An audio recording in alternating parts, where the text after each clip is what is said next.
So, I've died a lot, and it's fair to say there are tons of games where I've had massive learning curves to deal with. I think most people think of Dark Souls when that sentiment comes to mind nowadays, and I think that challenges you were dealt in gaming in your childhood are overlooked so much. I spent probably a solid year playing Halo Wars when it came out, and I would lose most of my games throughout most of that year, but I stuck through it because I loved the game so much. As I kept playing, I learned how the game worked, and eventually I learned how to move quicker and how to predict what my opponents would think. Take Battlefield or Call of Duty for example. You had to experiment with the guns. How rough is the recoil? What's the fire rate? What's its bullet drop off? How long does it take to reload? Does this gun slow you down? Can you sprint with this gun? Then you figure that stuff out, and you have to figure out, alright, well, where does your reaction time fit into all this? You've memorized the map, and now you have to keep in mind that the middle lane is off limits because the gun you want to use right now is pretty useless there.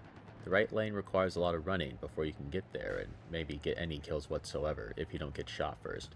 The left lane though, you can pick people off and disappear. There's lots of cover where you need to reload, etc, etc. This may not sound like a lot for most listening, because you're already a gamer, but for anyone else on the outside looking in, it's a long list, and admittingly, it sounds a little exhausting. Especially when we get into what grenades to use. How do you bait people into getting out of cover? How do you trick people with the cover you have?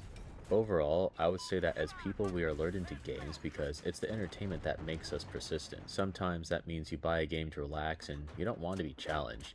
You want to always win, and having a game that makes you reconsider what you thought you knew is too much. Some people thrive on those sort of challenges though. Some people like to start from the bottom and work their way up.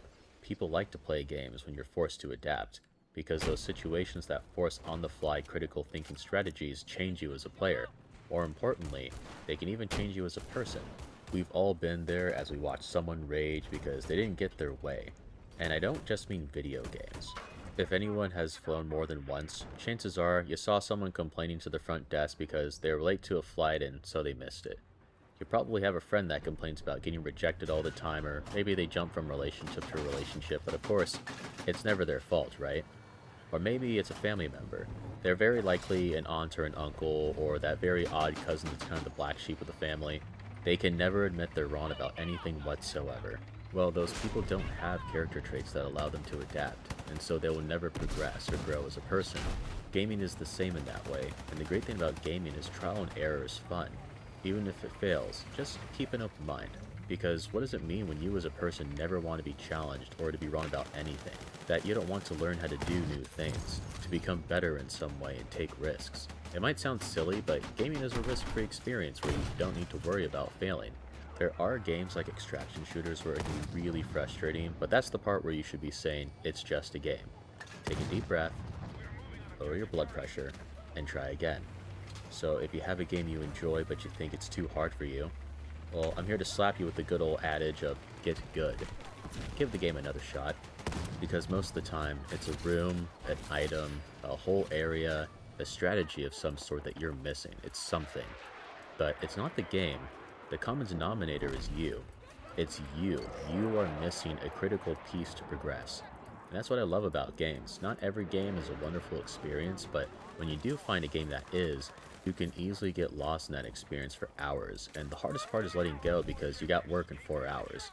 And I think this point was worth bringing up because with Dark Souls, there has been an argument of games having an easy mode. It was easy to laugh off at first, but this argument has come up enough time over the years where people clearly aren't joking. Some people have this mentality that gaming companies should tweak their experience they created with a specific audience in mind, possibly an audience that they've been cultivating for years if not decades, so that people who don't even really care about the game can have a soulless pandering experience in a game, a world even, they're clearly new to. And that's where we're at now.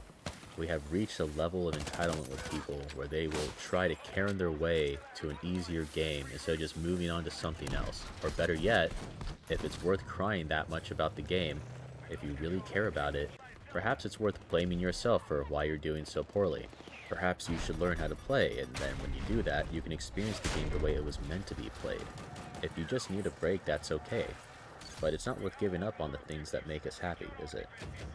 Thank you so much for watching, and until next time.